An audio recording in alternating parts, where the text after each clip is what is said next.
Hi guys, it's Teresa. Welcome back to my channel. So today I'm finally going to be doing my official Spookathon wrap-up video. If you're not aware, I did vlog almost every single day of the Spookathon. Well, I vlogged every day, I didn't upload every day. I combined 2 days.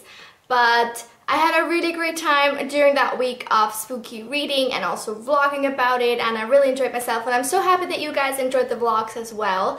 But if you're not patient enough or care to sit through 6 whole videos to hear me talk about 4 books, then just go ahead and watch this one. I will talk a little bit about all these synopses, tell you what I thought of them, my rating, and also what challenges I used them for. So actually, it's safe to say that my Spookathon didn't run from Monday to Sunday, but from Saturday before Spookathon until the Monday after Spookathon, because I did start my very first book like 2 days early because I couldn't wait, and that was Dragonfish by Vu Tran. It's probably pretty obvious, but I used this for the Something Orange on the Cover challenge. And this one follows a detective called Robert who used to be married to a Vietnamese woman called Susie or Hong.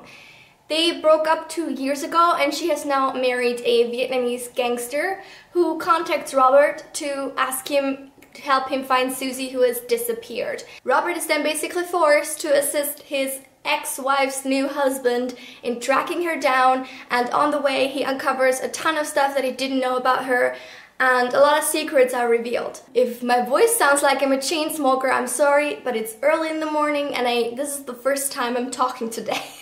I did like this book for kind of a little bit of cultural insights that it gave into Vietnamese culture. There's not a ton of it, but I do appreciate the bit that's there because I don't know a ton about Vietnam. Also, I really like the writing style of this, and I thought the pacing was pretty well done. But while this was sold to me as a thriller, it really isn't. It's more of like a noir story. I don't know, like there's no plot twists really, or like there are a little bit, like obviously since this detective starts to uncover secrets about his wife, there are like plot twists in that sense that he uncovers new things, but there aren't any like, oh my god, what is happening type of plot twists in there. Obviously, since there's gangsters involved, there's some violence in this book, but nothing that was overly scary or anything that like, you know, stands out for me. I also really didn't like Susie, the main character, I guess, even though she technically never personally appears in the book. We do get some chapters on her, like that are her diary from when she escaped Vietnam as a refugee to come to Malaysia and later to the USA. She's just such an unlikable character who takes all of her bad moods out on other people, especially her husband. And there's a lot of domestic violence in all of Susie's relationships, really. Like her new husband, there's some issues there. There were some issues with the cop as well.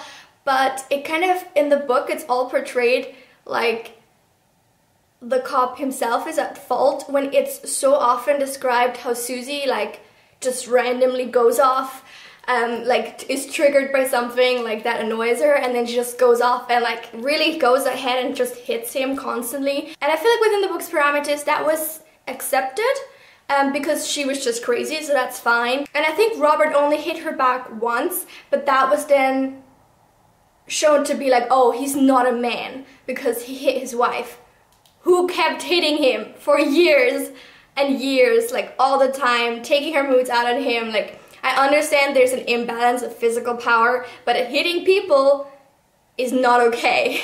Doesn't matter if you're a man hitting a woman or a woman hitting a man. Like that's not okay either way. Things like that can really ruin like a character's appearance for me, and like if there were so many other things where I just like, couldn't stand Hong. So overall I was a little bit let down by this book. I ended up giving it 3 stars. I did enjoy myself while reading, but like I just didn't think it was anything special, and it was kind of forgettable. The next thing I read was for the challenge to read something based on your childhood fear, and for this I went with Detective Conan volume 87 in Japanese, and I finished the whole thing in like a day, which I'm really happy about.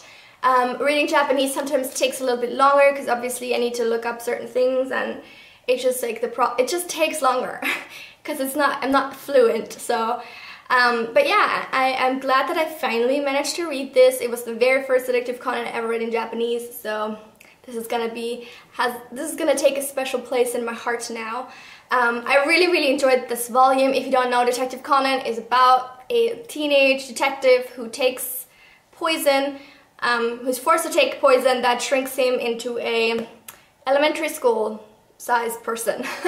And he continues to try to solve crime in that capacity, but obviously he can't take credit for it because it wouldn't be right for like an 8-year-old to solve crimes that adults can't solve. Anyway, it's amazing. It's my favorite manga series ever, and this volume was particularly great.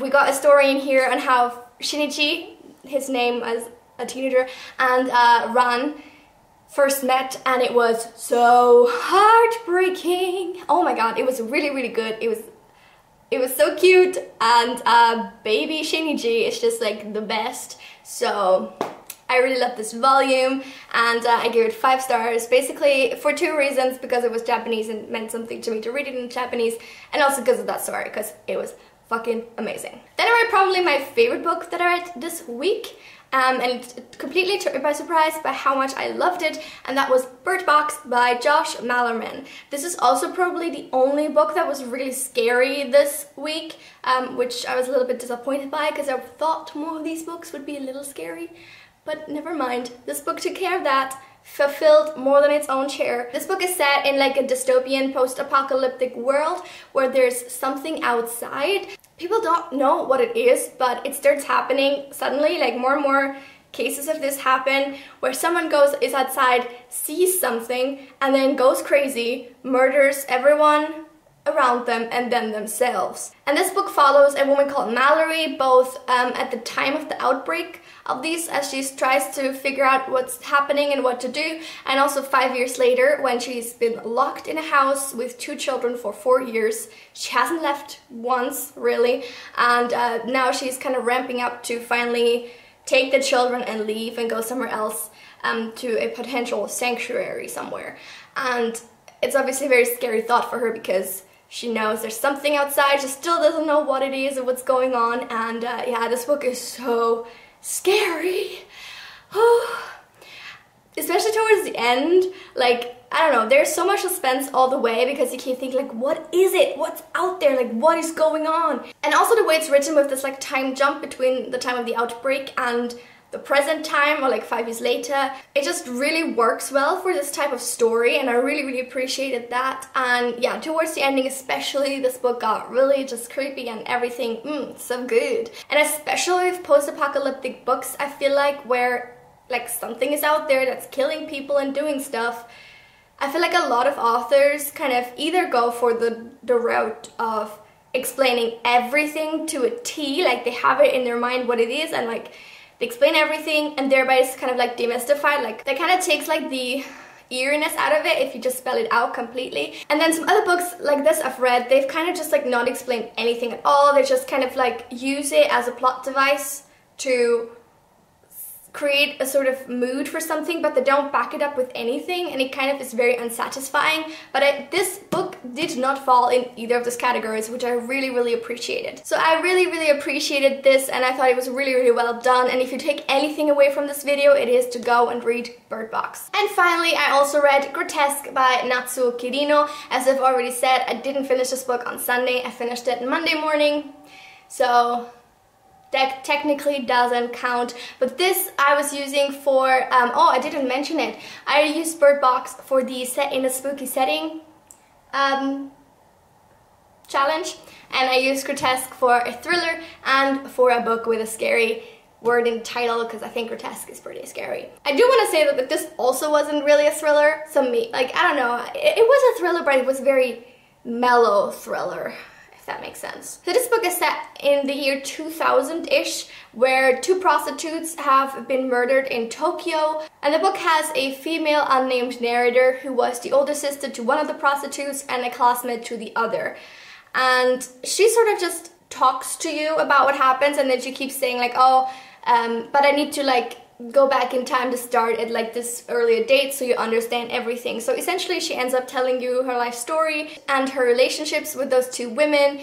She didn't really like either of them. Her younger sister Yuriko was extremely beautiful and monstrous, as she keeps saying, and she kind of basically hated her. And then Kazue, her classmate, she also didn't have a very good relationship with, and she sort of kind of just like talks about them a lot, obviously, in her story. And then the story is also interspersed with 3 diary type entries, actually 2 are diaries by both of the prostitutes, and then the third is actually a testimony at trial by the man who was convicted for both of these murders. And he's a Chinese immigrant called Chang who admits to killing Yuriko but desperately denies killing Kazue. So there's not a lot of illusion around who committed this crime, but at its core this isn't really like a mystery or like crime novel, but more in exploration of all of these people and their characters and their life stories and like the struggles they go through and their motivations and everything like that. And there's a lot of themes that this book deals with,